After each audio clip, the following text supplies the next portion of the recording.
आइए स्वागत है आपके अपने channel study with M S Rana के अंदर। आइए देखते हैं जीके के कुछ जबरदस्त क्वेश्चनों की तरफ। पहला क्वेश्चन देखते हैं कि अग्निकुंड के स्थल कहाँ से प्राप्त हुए हैं। अग्निकुंड के जो स्थल हैं, जो सिंधु सभ्यता रही है, जो हड़प्पा सभ्यता से रिलेटेड, तो ये क्वेश्चन उसी से रिलेटिव है कि जो हमारी हड़प्पा सभ्यता है उसमें अग्नि के जो कुंड हैं वो कहाँ से प्राप्त हुए, किस स्थान से प्राप्त हुए। तो दो स्थान हमें मिलते हैं, पहला लोथल, दूसरा कालीबंगन। हमें लोथल और कालीबंगन इन दोनों स्थानों से अग्नि के कुंड प्राप्त हुए हैं। अब देखते हैं दूसरा क्वेश्चन। तृतीय बौद्ध संगति किसके शासन काल में हुई। तीसरी जो बौद्ध संगति थी, जैसे कि पहली, दूसरी, तीसरी, चार बौद्ध संगति हुई थी टोटल। जो पहली थी वो अजातशत्रु के टाइम में हुई थी। दूसरी जो थी वो कालाशोक, जो एक शासक था, उसी के टाइम में हुई थी। तीसरी जो बौद्ध संगति है वो अशोक के शासन काल में हुई है। अशोक जो काफी अच्छा एक हम बोल सकते हैं राजा था अपने टाइम में, मौर्य वंश का। तो अशोक के शासन काल में, अशोक के शासन काल में तृतीय बौद्ध संगति हुई थी और ये 255 ईसा पूर्व की बात है, यानी कि 255 ईसा पूर्व की बात है। और अशोक के शासन काल में हुई थी और किस स्थान पर हुई थी। स्थान का नाम था पाटलिपुत्र। पाटलिपुत्र पर, यानी कि पाटलिपुत्र जो स्थान है, सिटी है, वहां पर तीसरी बौद्ध संगति हुई थी और अशोक के शासन काल में हुई थी। चलते हैं अगला क्वेश्चन। अगला क्वेश्चन की तरफ देखते हैं कि बुद्ध ने सर्वाधिक उपदेश कहाँ दिए। तो बुद्ध ने सर्वाधिक जो अपने उपदेश दिए थे और वो दिए थे पाली भाषा में। उनकी लैंग्वेज थी पाली। पाली भाषा में उन्होंने उपदेश दिए थे और सबसे ज्यादा कहाँ दिए थे, श्रावस्ती के अंदर दिए थे, जो कौशल देश की राजधानी थी। कौशल देश की राजधानी श्रावस्ती के अंदर बुद्ध ने सबसे ज्यादा उपदेश दिए थे और किस भाषा में दिए थे, पाली भाषा में दिए थे। अब क्वेश्चन क्या बनता है कि महात्मा बुद्ध ने पहला उपदेश अपना कहाँ दिया था, तो वो दिया था सारनाथ के अंदर। और सबसे ज्यादा उपदेश कहाँ दिए थे, तो कौशल देश की राजधानी है श्रावस्ती, यहाँ पर सबसे ज्यादा उपदेश महात्मा बुद्ध ने दिए थे। अब देखते हैं चौथा क्वेश्चन हमारे पास है कि बृहदेश्वर मंदिर का निर्माण किसने करवाया था। कौन सा ऐसा शासक रहा जिसने बृहदेश्वर मंदिर का निर्माण करवाया था। तो उसका नाम है राज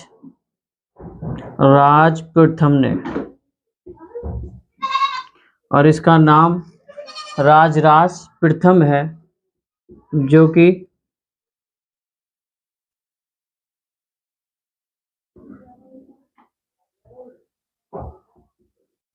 चोल जो डायनेस्टी है उससे बिलोंग करता है, राज प्रथम। अब देखते हैं अगला क्वेश्चन कि कलिंग के युद्ध का वर्णन किस शिलालेख में मिलता है। 14 जो शिलालेख हैं हमें दिखाई पड़ते हैं अशोक के। उन 14 शिलालेखों में से किस शिलालेख में कलिंग के युद्ध का वर्णन किया गया है। तो आइए देखते हैं इस क्वेश्चन का आंसर। इसका होगा 13वें शिलालेख में कलिंग के युद्ध का वर्णन किया गया है, यानी कि अशोक ने किस तरीका से कलिंग पर विजय प्राप्त की थी, उसका जो वर्णन है, उसका जो ब्यौरा है, वो शिलालेख नंबर 13 में उसमें ये किया गया है। पहला शिलालेख हमें बताता है, ये जो है पशु बलि की निंदा करता है। अशोक का जो फर्स्ट शिलालेख हम देखते हैं, तो इस मिला के इसके 14 शिलालेख थे। तो कलिंग के युद्ध का जो वर्णन है वो अशोक के 13वें नंबर शिलालेख के अंदर दर्ज किया गया है। आइए देखते हैं नेक्स्ट क्वेश्चन। एलोरा के कैलाश मंदिर जो निर्माण है किसने करवाया था, या किसने बनवाया था इसे। तो इसे बनवाया था कृष्ण प्रथम ने।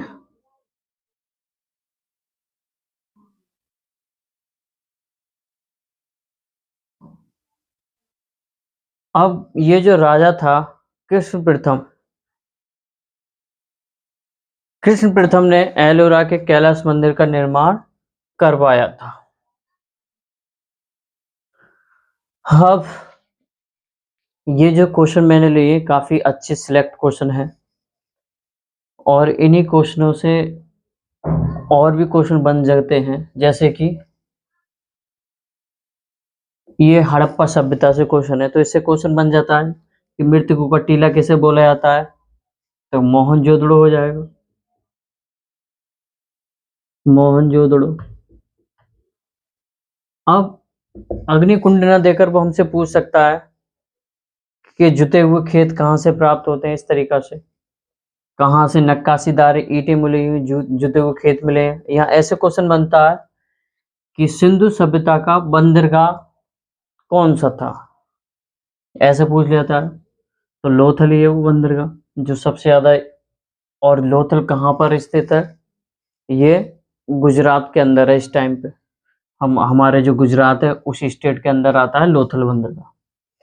अब ये सेकंड क्वेश्चन है, इससे और भी क्वेश्चन बन जाते हैं। ये तृतीय मैंने लिखा है, कभी कभार वो हमसे फर्स्ट पूछ लेता है या सेकंड पूछ लेता है। तो फर्स्ट किसके शासनकाल में हुई थी, फर्स्ट हुई थी अजातशत्रु के शासनकाल में, ये भी।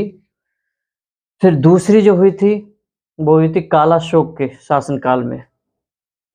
तीसरी जो हुई थी वो मैंने बता चुका हूँ, अशोक के टाइम पीरियड में हुई थी और 255 ईस्वी में पाटलिपुत्र के अंदर। चौथी जो हुई थी वो राजगृह के अंदर और किसके शासनकाल में, कनिष्क के शासनकाल में ये चौथी बौद्ध संगति हुई थी। तो ऐसे भी इससे क्वेश्चन बन जाते हैं। बुद्ध ने, अब मैंने बताया, सर्वाधिक उपदेश श्रावस्ती में दिए थे। पहला उपदेश सारनाथ के अंदर इन्होंने दिया था। अब इनके घर को छोड़ने की गृह, इस तरीका से भी क्वेश्चन बन जाता है, गृह छोड़ने की घटना को क्या नाम दिया गया है, गृह छोड़ने की घटना। अब क्वेश्चन और भी बनता है इनसे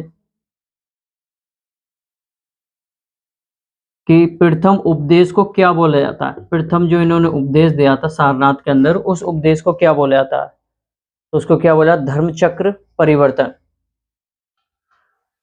और भी इनसे क्वेश्चन बनते हैं कि जो महात्मा बुद्ध है उनके पिता का क्या नाम था, किस कुल में वो पैदा हुए थे, इस तरीके से वगैरह वगैरह क्वेश्चन इनसे बन जाते हैं।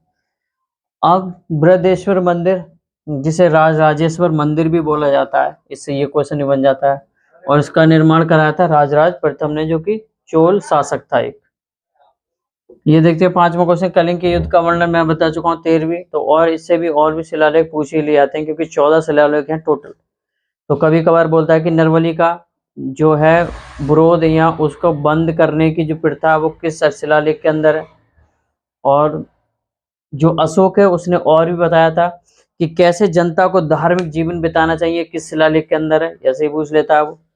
कभी कभार हमसे पूछ लेता है कि जो अशोक था वो अपने राज कर्मचारियों को जनता के सुख दुख को भेजने के लिए किस शिलालेख के अंदर भेज देता था, यानी किस शिलालेख में ये दर्ज किया गया है। तो ऐसे भी हमसे क्वेश्चन बन सकता है। और अशोक से क्या बन जा सकता है कि अशोक ने श्रीलंका के अंदर